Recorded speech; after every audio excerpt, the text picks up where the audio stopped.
B'Sha'at Torah. All right. So I don't really want to talk about the parsha today. We're going to talk a little bit about Shavuot, and which is the white holiday, Shavuot. Very interesting holiday. Like any other holiday or any other thing, has to do with time and space. Time of it and the place of the holiday. So the Torah tells us that the Torah itself was given with a great noise, a great sound, Bekol Gadol. You know, there were lights and thunders and so on and so forth. And not only that, it tells us that it was given Bekol Gadol Shelo Yasef. The problem is with those words, Lo Yasef. What does exactly mean Lo Yasef? So one perush, Lo Yasef, that means that it was a one-time occasion that was it. Kol Gadol with a great voice, and that was it. You know, not take the Torah and run with it. The other explanation is that this voice is going on forever and ever. The Gemara tells us, B'chol yom, every single day, bat kol yotzet michorev, vat kol kam shomar Sinai, and said, you little lazy guys, you don't learn Torah, you left it alone. Yeah, but every day, this voice is ongoing. So lichora, it might seem that there is a contradiction between the two. One is like one time, and one time it says the other one. So the explanation is quite simple. The Torah shebichtav is a Lo Yasef. It was given to us in Har Sinai, in Mount Sinai, and that was it. You know, that's Torah shebichtav, the 5 books of Moses, right? Bless you. See, he agrees with me. You want tissue? The other one is Torah Shebe'al Peh. It is on and on and on and on and on and on and on and on, and it is endless. It's like an endless source of water that it's keep on pouring forever and ever. If you take give me Masechet Yevamot 1 second.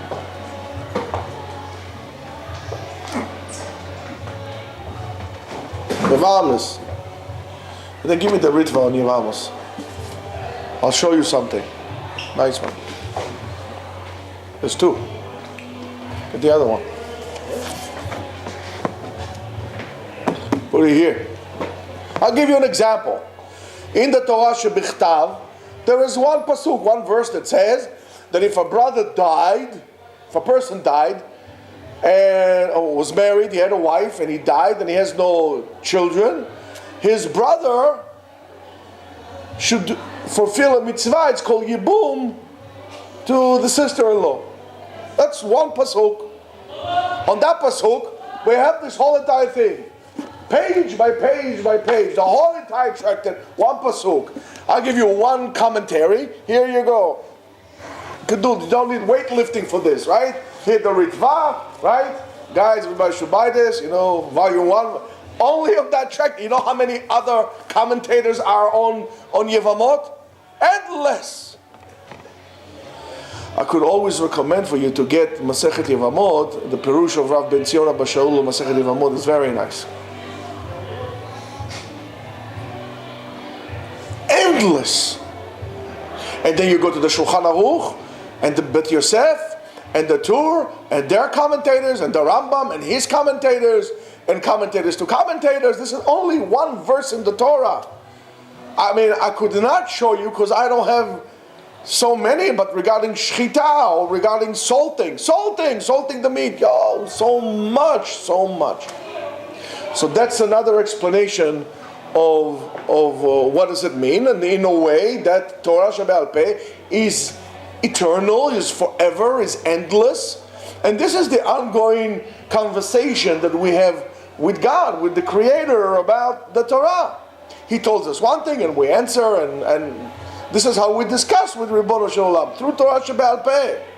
So for those buffoons who say that Torah Shebe'al Peh, I'm a biblical Jew, I'm not a rabbinical Jew, or the rabbis kept saying, you don't know what you're saying. A person that says that is an absolutely imbecile.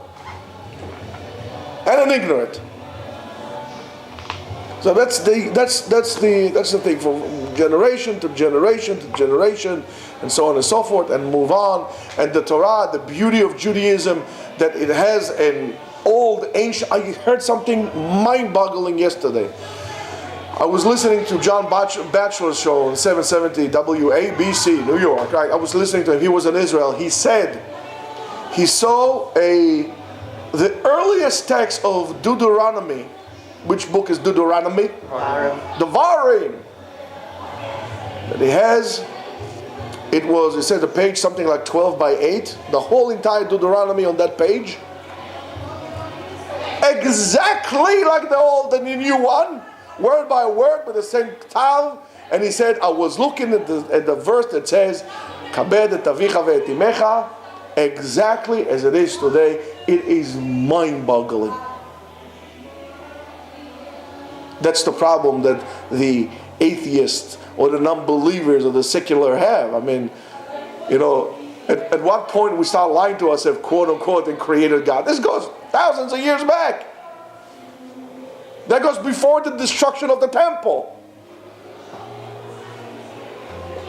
It's amazing, guys. Instead of going when you go to Israel, instead of going to this grave or that grave or the other grave hopping, we became a nation of graves. We put notes in graves. We pray in graves. Instead of going there, go to the museum. Go see some wonderful things there that your eyes would not. You won't believe what you're seeing.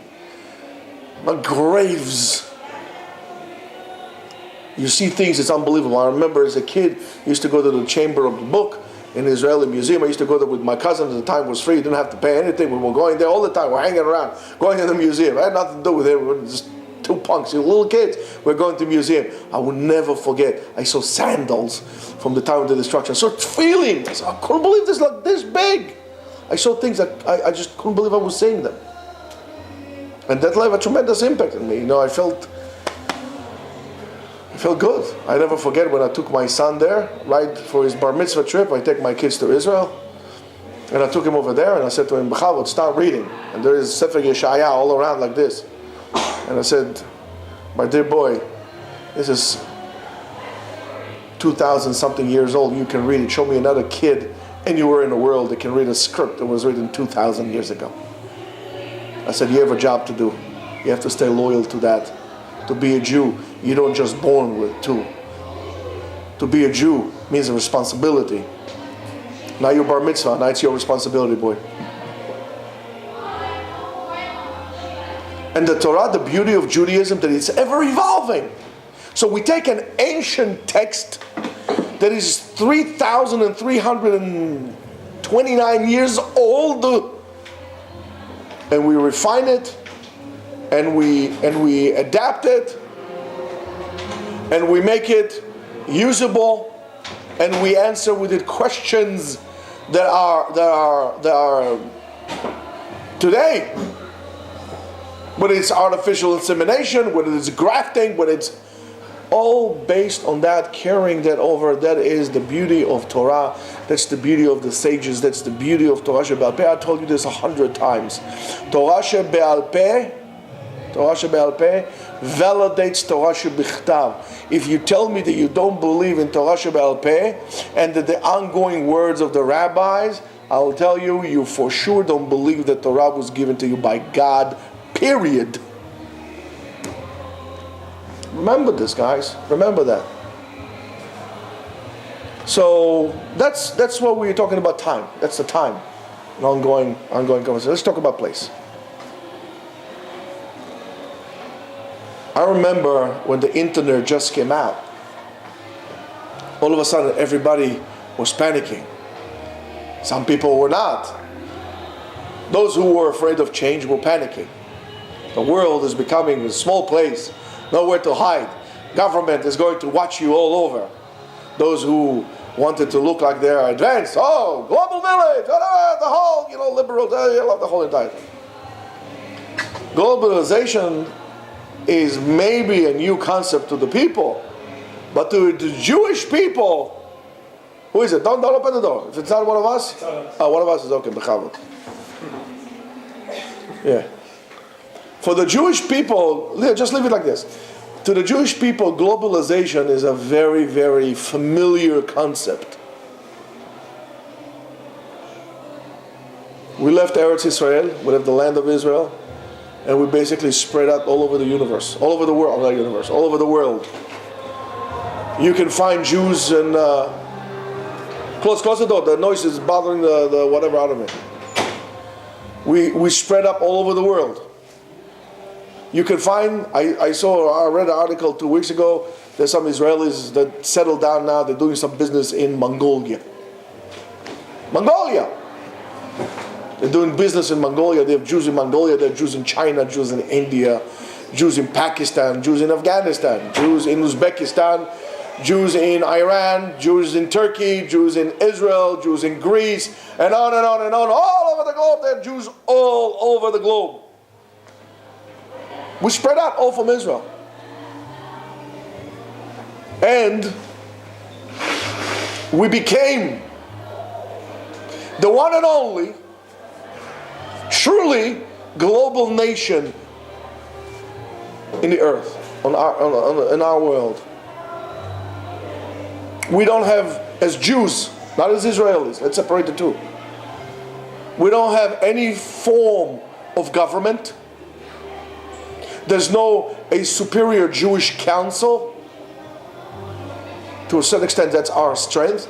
That's why I'm not a big fan of the Israeli chief rabbinate, which as far as I'm concerned, is a complete secular entity in a religious clothing. Because they're all working for the Israeli government, who's completely secular. That advocates Chilul Shabbat and giving back Jerusalem and all the other stuff. So exactly what we're doing there. It's a different story for a different time. However, there's no centralized government to the Jewish people. There isn't. There is no... we don't have any shape of a nation in terms of whatever it is. No government, no land. We don't have a flag. There's no Jewish flag. The Israeli flag is not a Jewish flag. We don't have a place, because we are all over the place. We don't have Jewish culture. Jewish culture, what you call Jewish, authentic Jewish culture, nowadays, and I'm talking about nowadays, I'm talking about since the destruction of the temple, is halakha. Everything that is culturally Jewish derives itself from halakha. Everything. So there's no culture. We don't have clothes, we don't have this, we don't have nothing. We don't have music. So how do we survive? How can a nation like that survive? Most nations, if you take them out and you spread them up for a period that is a fraction of what we were spread out and what we were in exile, would not be able to survive, that's for sure. The answer is very simple. The Torah, Rabotai. Torah. The Heilige Torah, the Holy Torah. The Torah is our first internet. That's what caused us to communicate with one another. We interacted with one another. For crying out loud, we didn't even have language.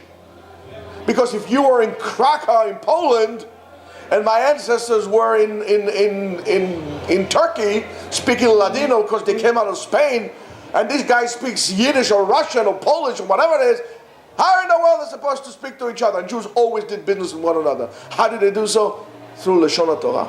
You come to the Gemara, right? It doesn't make a difference who is who. That's the whole concept behind Daf Yomi, right? When it comes to Torah, we all speak the same language. So a guy from Vilna can speak to a guy from Yemen, and they can argue on Tosfot, and they can argue on Rashi, and they can argue on the Rambam, and so on and so forth. That's how they communicate. Lashon Torah, the Torah, what puts us together. Rabotai, when there's no Torah, there are no Jews. All those people, they think that by not observing Torah, that's okay, I'm still Jewish. They are absolutely wrong. There's no Torah, there's no Jews. No Torah, no Jews. Now you understand your responsibility to waking up all those dreamers. Okay, I don't need Torah, you learn Torah for me. No, they gotta wake up. It's their responsibility. They're shooting us in the leg. They're betraying us. People who don't learn Torah betray us.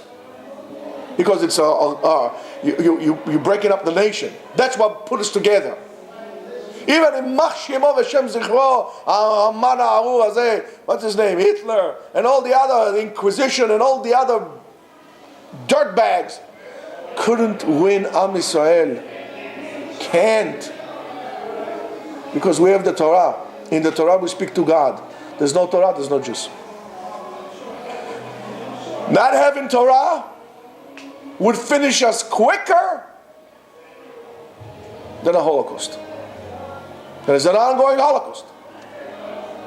It's not about, and my problem is that we substitute the Torah with Israeliness.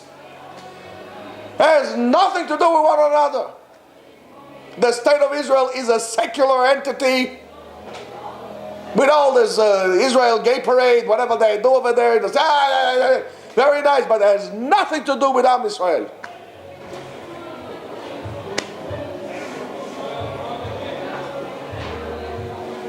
Don't get me starting now talking about religious Jews and the way they're treating in Israel. It's unbelievable. Anyway, that's what was able to put us together for thousands of years. Now let me tell you something. Chag HaShavuot is known for many names. Chag HaShavuot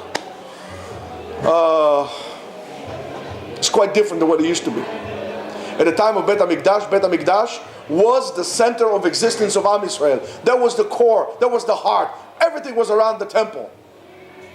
Everything. And we make pilgrimage 3 times a year, and we go over there and we celebrate. Chag HaShavuot today is not about making a pilgrimage and bringing the first crops of the harvest or whatever it is we bring over there. It's not Bikurim. We don't have it anyway. So we substituted it. So in a way, Chag HaShavuot, the holiday of Shavuot, transformed itself the most of all the Jewish holidays. Completely not what it used to be. However, there's certain things that can help us, that still remain. I'll explain to you.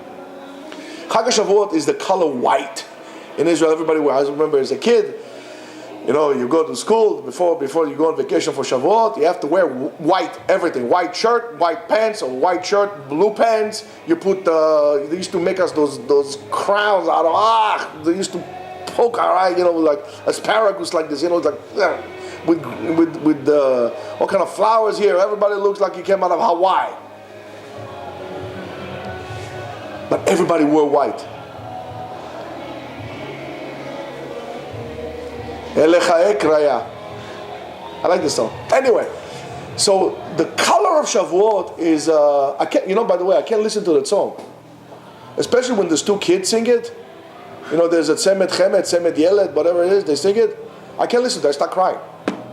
I mean, it grips my neshama. This song. It's like I don't know. It's like when it comes to Jewish emotion, I'm a softie. It comes to everything else, I'll go with you like this. I don't know. I don't know what to tell you. I mean, that's another song. That calls for a drink. Another song like this, for example. Another thing is like I can't do it when we sing Lecha Eli. In Arvit.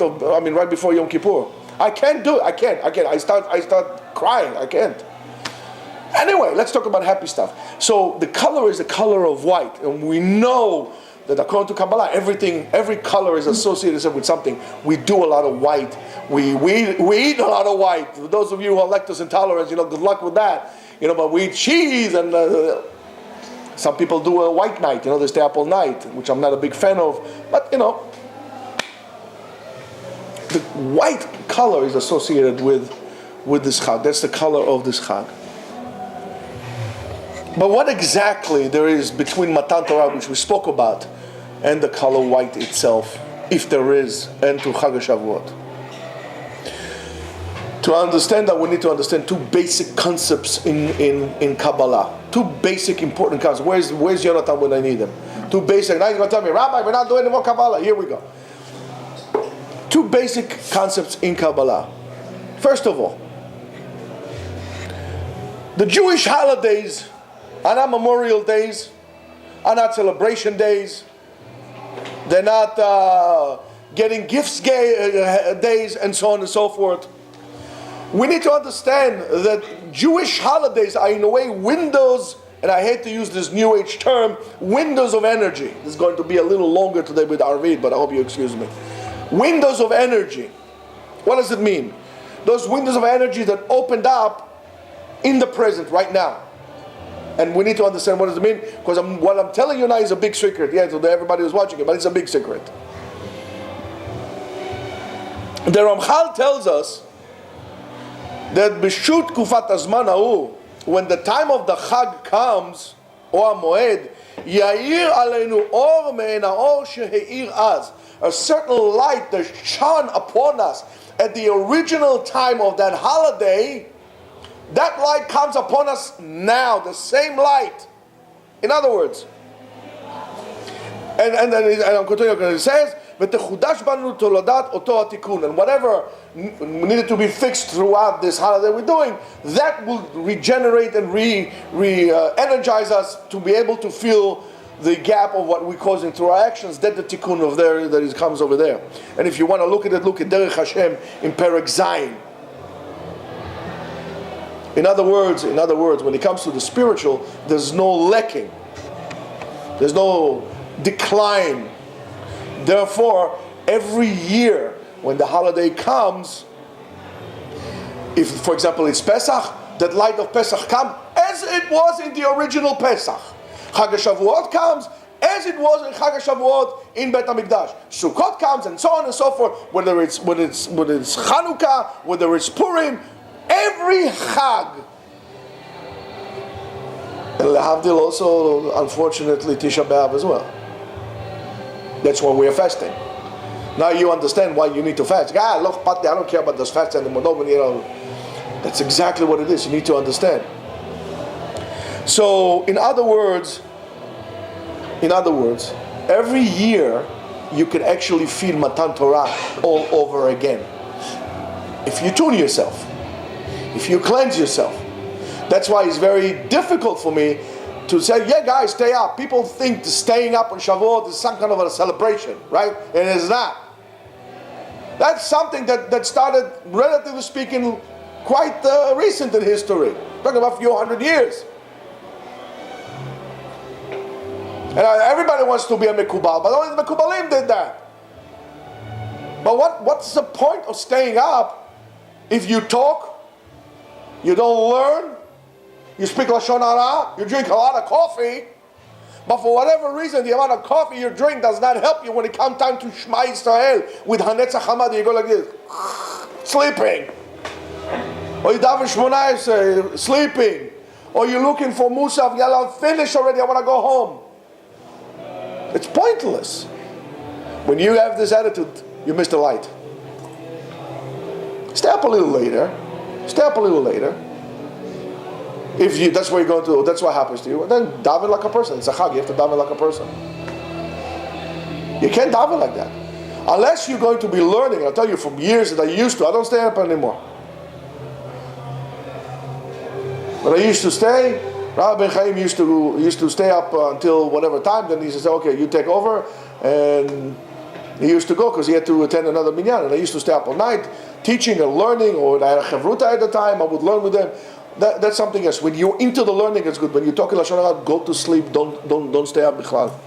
Gossip, Lashon Hara, and other choleras that people do. But if you tune yourself appropriately, that light of the Chag will shine inside of you, would awaken you and charge you. That is a certain prism that comes out and charges you so you can continue, prepare yourself for the period of time between now and the next Chag, and the next holiday, and the next regular, and so on and so forth. So you need to understand that. So that is, in other words, since you can feel Matan Torah every single day, every single year, as it was given to you back then, you need to understand that it depends on you. If you don't feel it, don't blame anybody but yourself. You didn't clean yourself appropriately. I can give you the best wine. I give you best wine that costs $300,000 a bottle. However, I give it to you in a cup plastic like this. It's not going to taste good. I'll give it to you in a dirty bottle. Or I'll take a Coca-Cola bottle. By the way, acidity of Coca-Cola is 4. Don't drink Coke. It's not good for you. See, we get everything here.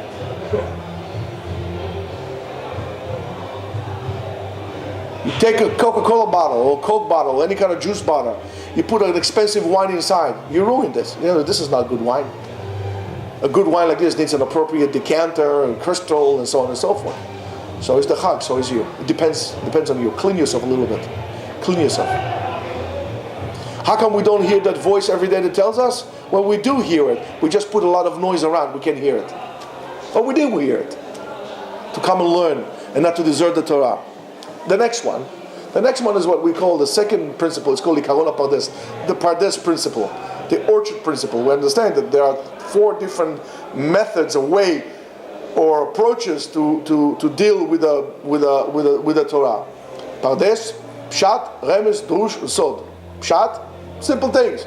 He told them, got up in the morning, he goes in the morning. That's what it is, very simple. Isha Kushit Lakach, he took a black woman, so he took a black woman. That's it. Pashut Pshat. That's it, very simple. Right? Then we have Pardes. Resh, Remes. Hints. It's hinted to us. And then Drush, something that we need to doresh, to work it ourselves and then bring the truth out. And then we have Sod, which is the secret, which is the mystical parts of that. So the 4 different portions, the 4 different olamot, you take it from there anywhere you go. Now, so a person knows that the stories of the Torah, or what is said in the Torah, are not just, which I'll tell you all the time, are not just stories of history, not just historical events that happen. If you think so, you look at things on a very, very bottom line, so-called, a very low level.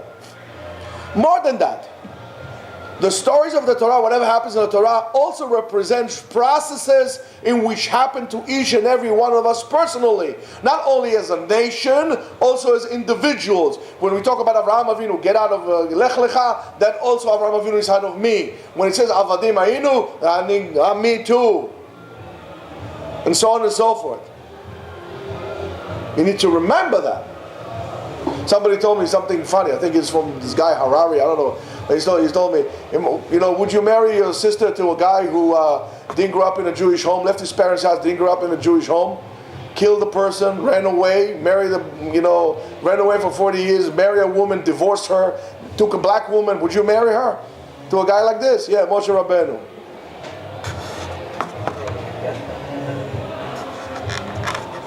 Right? The stories are not just stories. They tell us something internally as well. All those things that are brought there about us, whether the Mishkan talks about us as well, receiving, and so on and so forth. So that's what we need to remember. So therefore, Yetziat Mitzrayim, when we talk about Yetziat Mitzrayim, going out of Egypt, is not just a historical event of going out of Egypt. It's going out of your own private Egypt that you have. And we spoke about it throughout the years when we talk about the parasha, we talk about different things, about the processes that each and every one of us have. And that's when we gear the parasha learning that we do towards an individual message that carries to each and every one of us every single time, and every single year is different. And that's why I encourage you, not Chaz v'Shalom, not to, you have to look at the Mefarshim, you have to look at the Abravanel and the Ramban and then Rashi and whoever you have it, Rav Hirsch and everybody as much as you can, the more the merrier. However, you should also refer to the Mefarish that's called you. In other words, you need to sit down, and you don't need to take the whole entire parasha. One concept from the parasha that speaks to you every year. I find something else in the same parasha. Every year, something else. Sometimes I go back to the same point because it's so strong. But you can do the same thing. I'm not no Superman here. So you need to be able to look at this yourself as well. And that is in your whole nefesh, in your own soul, in which comes to tell you something to execute. So in a way, your Yetziat Mitzrayim is up to you to execute. Your slavery, whichever slavery you, each and every one of you are at. And we have to think about that. So now let's try to see. According to the Zohar, the white color, which the Ramak brings it as well, in the books that he has a whole sefer in one chapter. It's called Shar Gvanim, the colors. one of the important colors, of course, all important, but it's the white color. The Kohen Gadol wears white color, and so on and so forth. He goes to the Kodesh HaKodashim, he wears white. The Kohanim wear white. The bride wears white. We wear white in Yom Kippur. So the white represents giving. That something from you to give out, to reflect out. Why?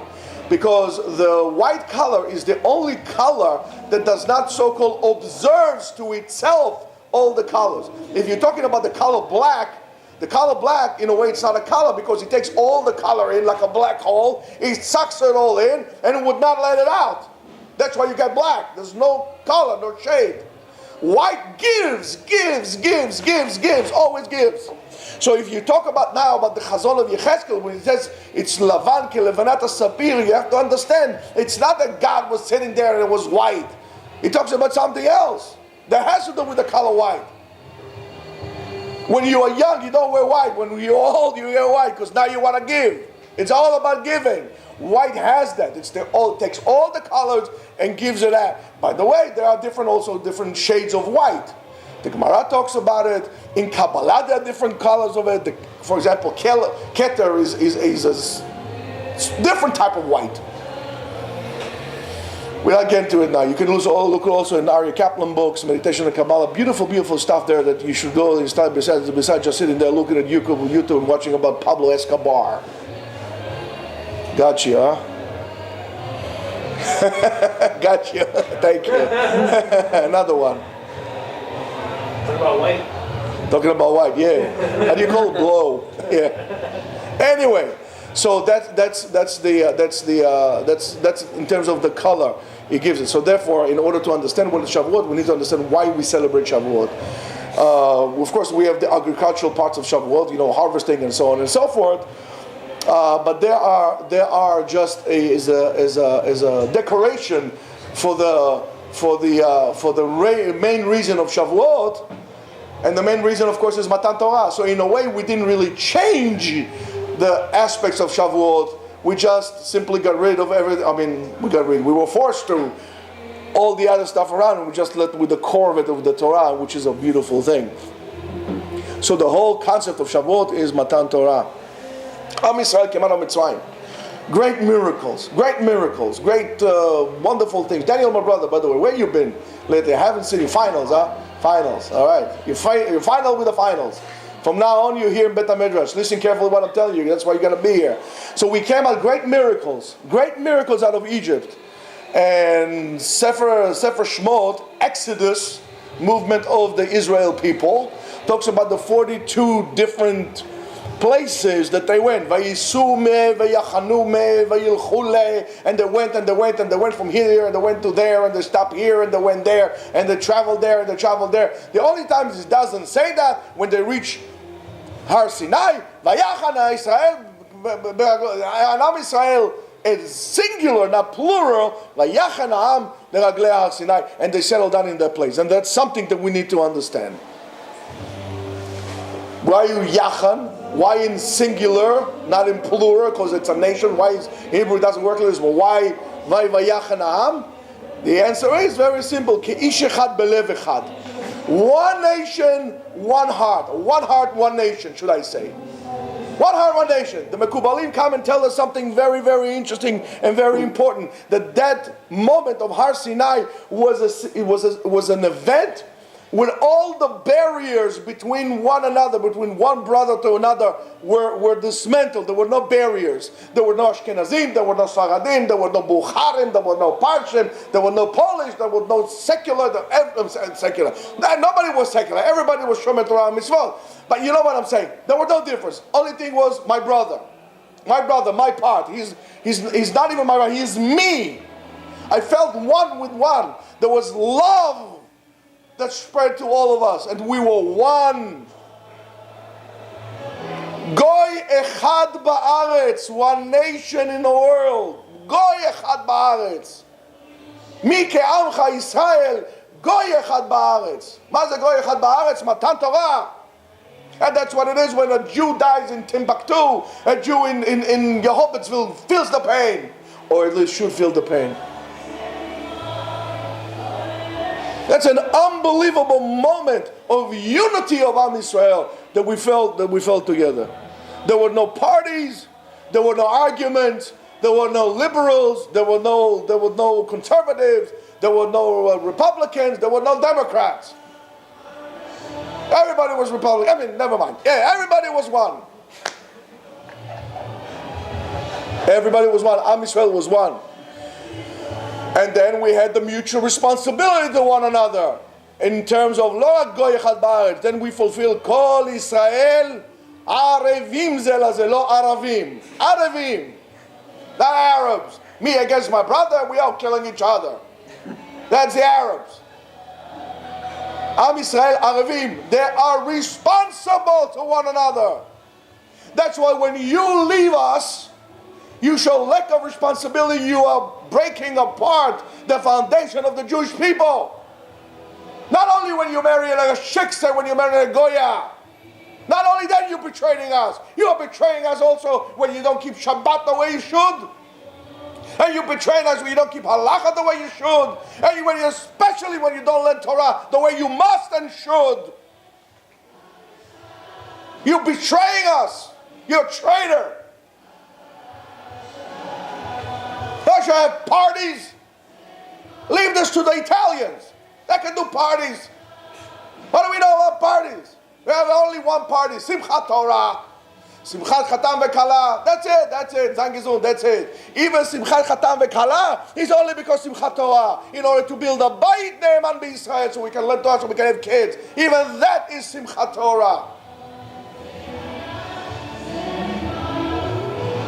Do you understand what I'm telling you here? This is not just like all kumbaya. We're holding hands together. We're roasting potatoes and marshmallows. This is responsibility. This is mutual responsibility to one another. If you cannot teach your son, it is my obligation to teach your son. As much as you cannot do circumcision to your son, it is my obligation to do circumcision to your son. Not only Beit Din. That's what the Rambam says. Not only Beit Din is obligated to do circumcision. Kol echad v'echad miYisrael. It's our obligation. We have to remember that. And that is an unbelievable state of mind that we could be.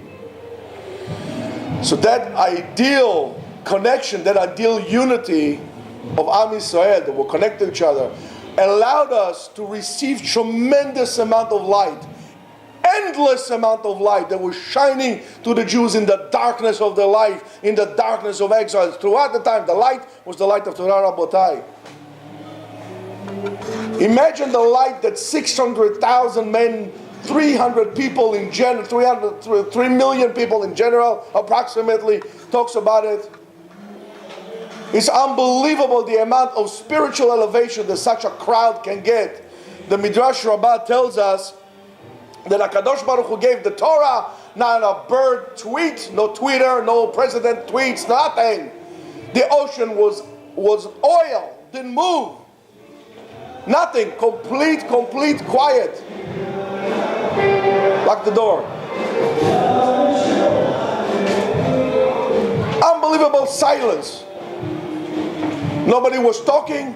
It was all done waiting for the Jews to receive the Torah. That's what the world was created. The world was created for us to receive the Torah and to do something with it from that point on. Rabotai, when you don't learn Torah, you betray Maaseh Bereshit. You are going against to the reason to this world was created. Do you understand what you do here? It's very nice to recycle, to do recycling, to paper bags and all these other baloney, drive Priuses and whatever. But I don't care. As far as I'm concerned, you should, by the way, drive a V8 or a V10 and I don't know, whatever it is, as long as you learn Torah. Don't tell me you care about the world when you don't learn Torah, because the world depends on you learning Torah, not about you driving a V8. You have to understand. So beyond that mutual responsibility for one another, we have responsibility to the world. Now you wonder why the Goyim are so angry with us? You want to know why the Goyim hate the Jews? Whereas the Jews don't learn Torah, that's what happens. We have to understand that. And until we understand that, we're going to get whack after whack after whack until we wake up. There's no such thing, I'm busy. No such thing, I'm going to the gym. You want to go to the gym? Here, here, give me those. Yeah, like this. Hold it like this. One hand. Yeah, up. That's what you do. Lift it up, pin it up, open. You have your gym. You see how much sweat I'm breaking here? I didn't even run. I didn't even move from my seat. That's Torah, Rabotai. That's Torah, what does it to you. The Torah is not just a book. And it's not just a collection of laws and mitzvot and so on and so forth that we think. No. The Torah, inside the Torah, inside the words of the Torah, in between the molecules of the words, hides the light that shone upon us at the time that we received it in Har Sinai. That is the secret. That's why when even one person learns Torah, Shekhinah comes down. Even one person, because he's able to reveal the light again. We bring light to the Goyim. We bring light to the nations. How do we bring light? Well, we Con Edison. We bring light by learning Torah, by bringing it out, by drawing it out. Every single day you can do so, but especially on Shavuot. The mitzvot are called tzavta, togetherness. That's why a Jew in Beijing is chayav in the same Shabbat as a Jew in Barcelona, and is chayav in Brit Milah. The same thing as a Jew in Finland or the Jew in South Africa. We're all doing this together. The togetherness is very important. And we might understand one concept maybe about the color of white, represents giving. White represents giving. Giving from HaKadosh Baruch Hu and giving from the people. HaKadosh Baruch Hu gave it to us. We need to pass it on to others. We need to pass it on one to another. It's our obligation. So, and now you look at this way. I'm going to have a tremendous chidush for you. Sukkot is the only holiday, Shavuot is the only, because it's the music like we are doing over there, I don't know what. Anyway, Hallelujah. You want to do Etzion? Come to learn Torah, tell those buffoons over there. Anyway, let me tell you the following. Sukkot is the only Chag. Sukkot again. I know what Sukkot.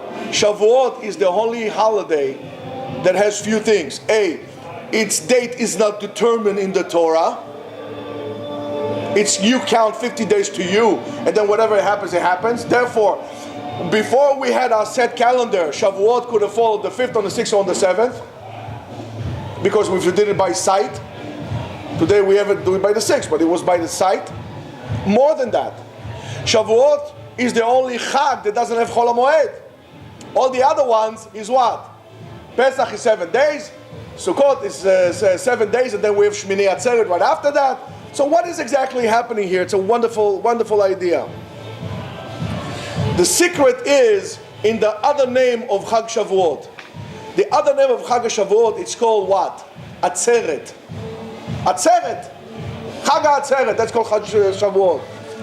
So Sefer HaToda'ah tells us something very, very beautiful. That Shavuot is called Atzeret, Lefi she'ikar inyano shel Chag Zeh, the main property of this Chag, is Shehu Shmini She'achar Shivat Yemei Chag HaMatzot, V'kashur imahem. That it's called Atzeret because it's really connected to the 7 days of Pesach, as much as Shmini Atzeret is connected to the 7 days of Sukkot.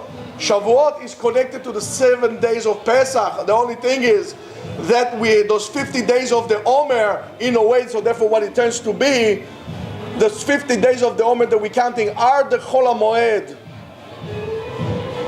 So when you understand that, and you understand all of a sudden counting the Omer as excitement for the final Chag, counting or keeping the mitzvot of the Omer, not listening to music and so on and so forth, gets a different meaning, because for now you understand it has to do with Pesach. It has to do with the Chag, with Pesach.